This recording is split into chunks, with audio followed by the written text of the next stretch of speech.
Let us begin with a very terse description.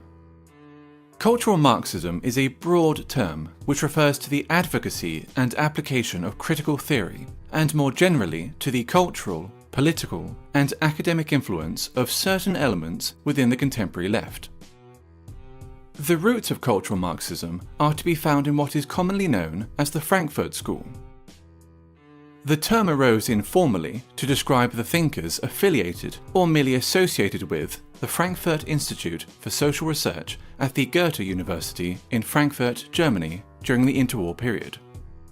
Critical of both capitalism and Soviet socialism, they sought to address the perceived shortcomings of classical Marxism in the pursuit of societal change. Their work came to be referred to as critical theory. Defining or categorizing critical theory is exceptionally difficult, for it pertains to a broad, almost disparate set of ideas, individuals, and approaches. The underlying and enduring aspect of critical theory, common to all its offshoots, nonetheless, is the creation of interdisciplinary theories that might serve as instruments of social transformation. During the 1960s, the Frankfurt School critical theory gained traction with some segments of the left-wing and leftist thought in both Europe and North America. Today, its influence is felt throughout Western academia, dominating the social sciences and humanities. Gender studies and whiteness studies being two such examples. One of the most influential critical theorists and an original member of the Frankfurt School was Herbert Marcuse. A cursory glance at any paragraph written by Marcuse will set alarm bells ringing for anyone even remotely familiar with the current culture of intolerance on college and university campuses. Consider the following passage from his 1965 essay, Repressive Tolerance. The small and powerless minorities which struggle against the false consciousness and its beneficiaries must be helped. Their continued existence is more important than the preservation of abused rights and liberties, which grant constitutional powers to those who oppress these minorities. Social justice, feminism, neo-progressivism, and post-colonialism, to name but a few, are all movements inspired by or born out of critical theory, and thus all come under the umbrella of cultural Marxism. Be it gender, sexual orientation, family, race, culture, or religion, every aspect of a person's identity is to be questioned, every norm or standard in society challenged, and ideally altered in order to benefit supposedly oppressed groups. Classical Marxism saw class conflict as occurring between the bourgeoisie and the proletariat, between the haves and the have-nots. Cultural Marxism views such a conflict as existing between the oppressed and the oppressors, between those with privilege and those without it.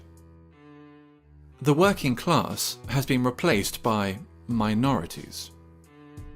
Majority groups are typically defined as privileged and oppressive, with minority groups accordingly labelled underprivileged and oppressed. Heterosexuals are oppressive. Cisgender people are oppressive. Whites are oppressive, especially white men. Christians are oppressive. Those that do not fit into these groups are thus considered oppressed. It stands to reason, therefore, that if heterosexuals are oppressors, the solution is to encourage other forms of sexuality. If whites are oppressors, the solution is racial diversity. If cisgender people are oppressors, the solution is to encourage transgenderism. If Christians are oppressors, the solution is to propagate Islam.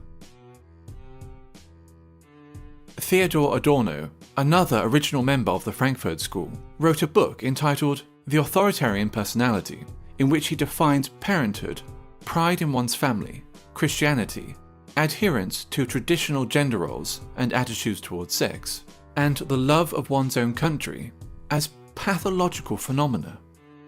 This tendency to pathologize opinions and life patterns, which are not in accordance with its own political ends, is characteristic of cultural Marxism. Differing views are thus described as irrational fears or phobias. For example, a person who feels uncomfortable living as a minority in an area dominated by Muslim migrants may be decried as an Islamophobe, since wishing to live amongst those culturally and ethnically similar to oneself is considered sick and phobic. When Pakistani Muslims living in Britain, by contrast, show in-group preference, converting entire sections of a town or city into a mini Pakistan, there is no sickness, no phobia, only multiculturalism. 20 years ago, there were no Pakis here, no one was doing nothing. But now, the Pakis are with a stamp, man, trust, you know what I mean?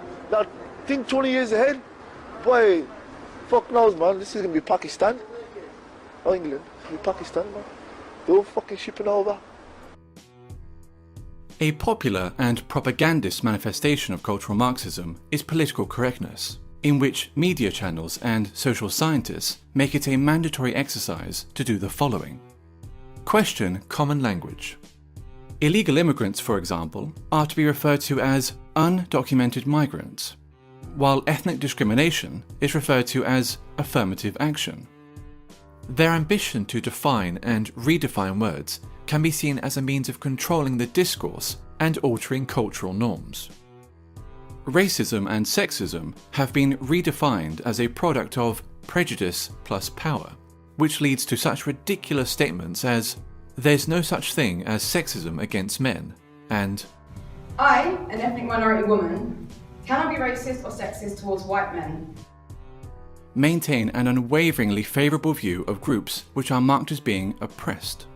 Islam is a religion of peace. Black Lives Matter is a peaceful, legitimate protest movement. Feminism is only about equality, and so forth. No deviation from the aforementioned narrative will be entertained, ever, nor will criticism.